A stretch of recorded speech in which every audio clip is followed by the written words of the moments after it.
If you're dealing with interstitial cystitis, you've probably wondered whether changing your diet could help reduce your symptoms.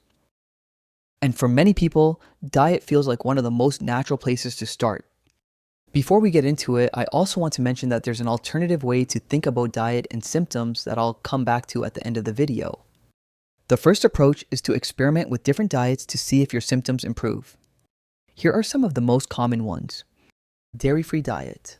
This involves removing milk, cheese, and other dairy products. Some people find that dairy can contribute to inflammation or digestive discomfort, which may indirectly affect symptoms. If you're not ready to go fully dairy-free, another option is to try a lactose-free diet instead. This is often much easier to follow, since many dairy products are available in lactose-free versions. And for some people, the issue isn't dairy itself, but lactose specifically, as lactose intolerance is quite common. Gluten-free diet.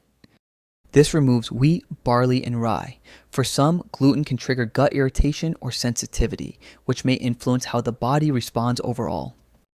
Anti-inflammatory diet. This approach focuses on eating more whole, nutrient-dense foods like vegetables, fruits, healthy fats, and lean proteins while reducing processed foods and added sugars. The idea is not just to remove potential triggers, but to actively include foods that naturally help regulate inflammation, like fatty fish, olive oil, nuts, seeds, leafy greens, and berries. A Mediterranean-style diet is a good example of this, as it naturally emphasizes many of these foods and is often used as a simple guideline for eating in a more balanced way. Vegan or plant-based diet. This eliminates animal products and emphasizes plant-based foods. Some people experience improvements due to higher fiber intake and reduced consumption of processed or heavy foods. The idea with all of these is simple: remove potential triggers and observe how your body responds.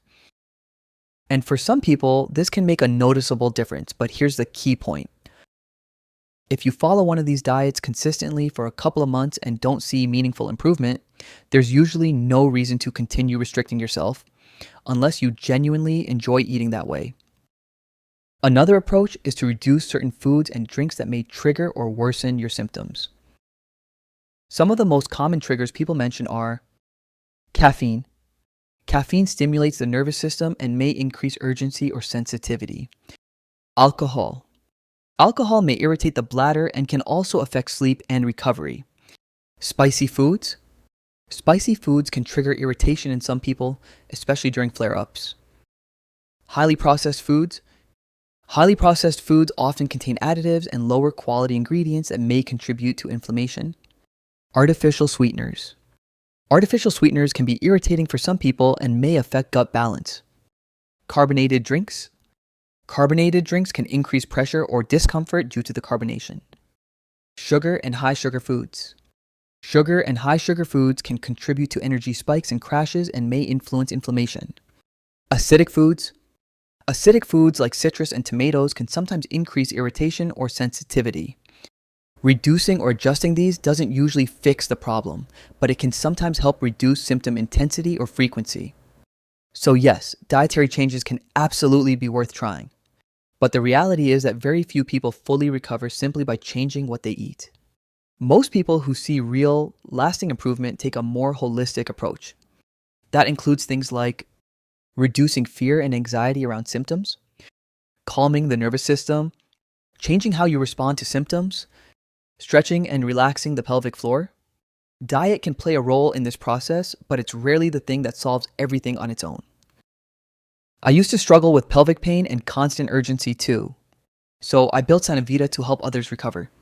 Sanavita includes psychological support using pain reprocessing and metacognitive therapy, guided stretches to relax the pelvic floor, expressive journaling to release built-up emotions, my recovery story and practical lessons for daily life, visualization meditations to calm your nervous system and ease symptoms.